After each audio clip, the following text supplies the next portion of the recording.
कार्यक्रम को सुनने वाले सभी श्रोताओं को मेरा नमस्कार।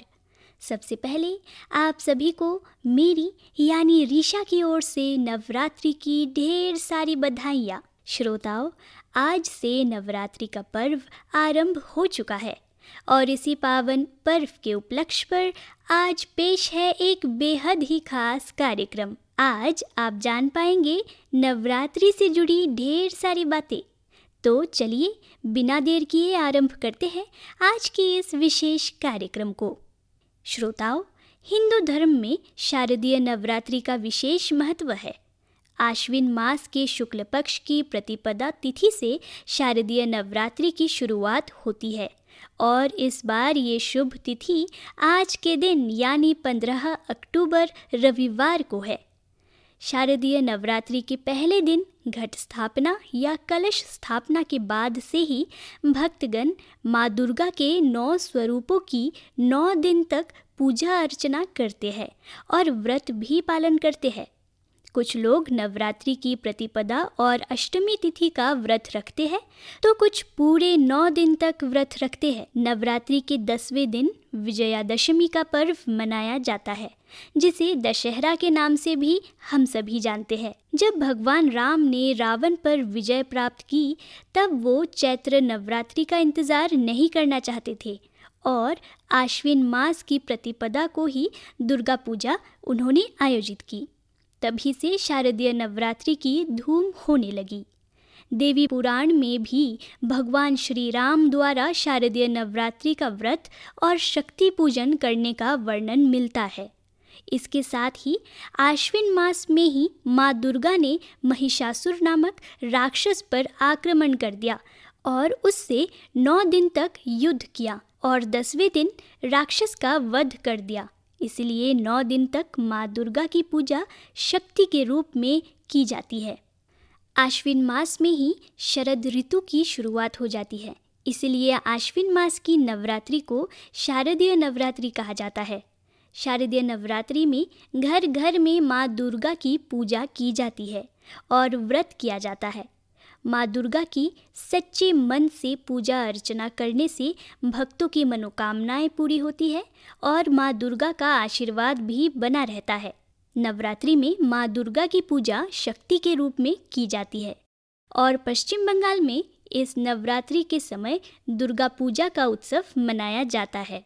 माँ अम्बे, माँ दुर्गा या माँ भगवती, चाहे नाम कोई भी हो, इन 9 दिनों में वो भरपूर आशीष देती है। 9 दिनों की 9 देवियाँ अपने विशेष आशीर्वाद के लिए जानी जाती है। श्रोताओं, आइए अब जानते हैं किस देवी से मिलता है कौन सा शुभ वरदान। श्रोताओं, माँ दुर्गा का प्रथम रूप है शैलपुत्री। पर्वतराज हिमालय के यहाँ जन्म होने से इन्हें शैलपुत्री कहा जाता है। नवरात्रि की प्रथम तिथि को शैलपुत्री की पूजा की जाती है। इनके पूजन से भक्त सदा धन धान्य से परिपूर्ण रहते हैं। माँ दुर्गा का दूसरा रूप है ब्रह्मचारिणी। माँ दुर्गा का ये रूप भक्तों और साधकों को अनंत कोटि फल प्रदान करने वाली है। इनकी उपासना से तप, त्याग, वैराग्य, सदाचार और संयम की भावना जागृत होती है। माँ दुर्गा का तीसरा स्वरूप है चंद्र घंटा का रूप। इनकी आराधना तृतीया को की जाती है। इनकी उपासना से सभी पापों से मुक्ति मिलती है। वीरता के गुणों में वृद्धि होती है। स्वर में दिव्य अलौकिक माधुर्य का समावेश होता है। वह आकर्षण बढ़ता है। चतुर्थी के दिन माँ कुष्मांडा की आराधना की जाती है। श्रोताओं, इनकी उपासना से सिद्धियों, निधियों को प्राप्त कर समस्त रोग शोक दूर होकर आयु व यश में वृद्धि होती है। नवरात्रि का 5वां दिन स्कंद माता की उपासना का दिन होता है। मोक्ष के द्वार खोलने वाली माता परम सुखदायी है। माँ अपने भक्तों की समस्त इच्छाओं की पूर्ति करती है। माँ का 6वां रूप कात्यायनी है। 6ठे दिन इनकी पूजा अर्चना की जाती है। इनके पूजन से अद्भुत शक्ति का संचार होता है। कात्यायनी साधक को दुश्मनों का संहार करने में सक्षम बनाती है। नवरात्रि की सप्तमी के दिन माँ काली रात्रि की आराधना का विधान है। इनकी पूजा अर्चना करने से सभी पापों से मुक्ति मिलती है व दुश्मनों का नाश होता है और तेज बढ़ता है। देवी का 8वां रूप माँ गौरी है। इनका अष्टमी के दिन पूजन का विधान है। इनकी पूजा सारा संसार करता है। महागौरी की पूजन करने से समस्त पापों का क्षय होकर चेहरे की कांति बढ़ती है, सुख में वृद्धि होती है, शत्रु शमन होता है। माँ सिद्धिदात्री की आराधना नवरात्रि की नवमी के दिन किया जाता है। इनकी आराधना से जातक अणिमा, लघिमा, प्राप्ति, प्राकाम्य, महिमा, दूर श्रवण, परकाया प्रवेश आदि समस्त नवनिधियों की प्राप्ति होती है। शारदीय नवरात्रि आज से शुरू हो रही है और घट स्थापना के बाद माँ दुर्गा के प्रथम स्वरूप माँ शैलपुत्री की पूजा की जाएगी। पार्वती पर्वतराज हिमालय की पुत्री है और माँ के शैलपुत्री स्वरूप की पूजा देवी के मंडपों में पहले नवरात्रि के दिन होता है। शैल का अर्थ है हिमालय और पर्वतराज हिमालय के यहाँ जन्म लेने के कारण इनका नाम शैलपुत्री पड़ा। पार्वती के रूप में इनको भगवान शिव के पत्नी के स्वरूप में भी जाना जाता है। माता शैलपुत्री का स्वरूप बेहद शांत और सरल है। माता के एक हाथ में त्रिशूल और दूसरे हाथ में कमल शोभा दे रहा है।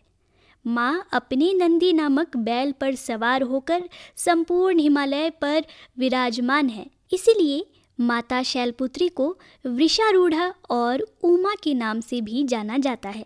माता शैलपुत्री समस्त वन्यजीव जंतुओं की रक्षक है। माता शैलपुत्री ने घोर तपस्या करके ही भगवान शिव को प्रसन्न किया था। शैलपुत्री के अधीन वे समस्त भक्तगण आते हैं जो योग, साधना, तप और अनुष्ठान के लिए पर्वतराज हिमालय की शरण लेते हैं।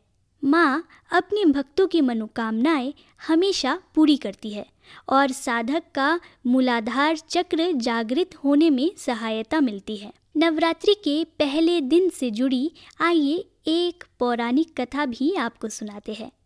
उस पौराणिक कथा के अनुसार एक बार प्रजापति दक्ष ने अपने घर पर यज्ञ का आयोजन करने का सोचा तो उन्होंने सभी देवी देवताओं को अपने यहाँ आने का निमंत्रण भेज दिया।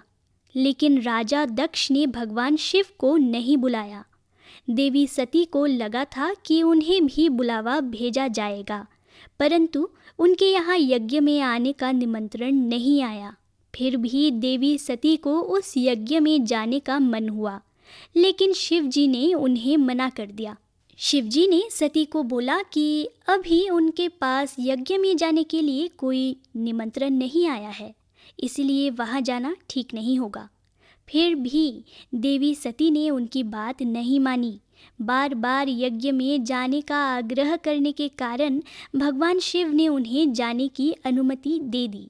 फिर देवी सती जब पिता राजा दक्ष के यहाँ पहुँची तो जाकर उन्होंने देखा कि अपने पिता के यहाँ कोई भी उनसे सम्मान और प्रेम के साथ बात नहीं कर रहा था। स्वयं देवी सती के पिता प्रजापति दक्ष ने भी सती का अपमान करने का मौका नहीं छोड़ा।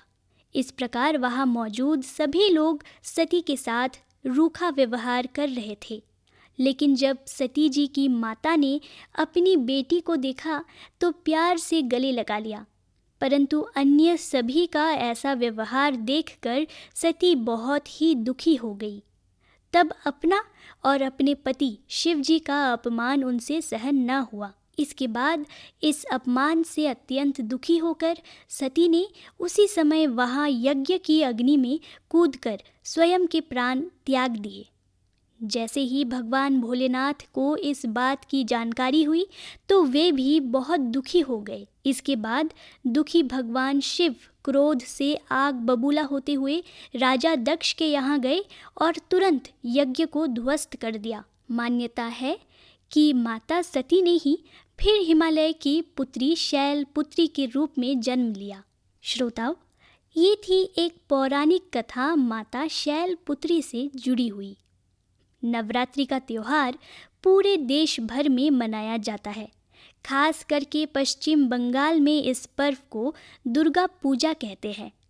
आपको बता दें कि पश्चिम बंगाल के दुर्गा पूजा को यूनेस्को ने वर्ष 2021 में मानवता की अमूर्त सांस्कृतिक विरासत यानी intangible cultural heritage of humanity की आख्या दी है। हमारे ज़िले डिमा हसाओ में भी दुर्गा पूजा साल के सबसे बड़े त्योहारों में से एक है। यहाँ थोड़ी थोड़ी दूरी पर माता रानी का पंडाल लगाया जाता है। पूजा के आरंभ होने के हफ्तों भर पहले से ही बाज़ारों में लोगों की भीड़ लग जाती है। कपड़े, जूते आदि की खरीदारी के लिए बाज़ार में सुबह शाम भीड़ लगी रहती है। इस दौरान ज़िले की रौनक बढ़ जाती है। माँ दुर्गा के आने की खुशी में हमारा ज़िला मानो बिल्कुल चमक उठता है। सभी इसमें अपना योगदान देकर अपना आनंद दिखाते हैं और आनंद से उपभोग भी करते हैं। हर्षोल्लास के साथ इस पावन पर्व को मनाते हैं। बच्चे बूढ़े भी इसमें हिस्सा लेते हैं। सभी जाति के लोग इस त्योहार में हिस्सा लेना पसंद करते हैं। तो श्रोताओं, ये थी नवरात्रि के उपलक्ष्य पर एक प्यारा सा कार्यक्रम। आशा करते हैं आप सभी इस कार्यक्रम का आनंद ले पाए हैं। जाते जाते एक बार फिर से आप सभी को नवरात्रि की ढेरों सारी बधाइयाँ। इसी के साथ मुझे यानी रीशा को दीजिए इजाज़त। नमस्कार।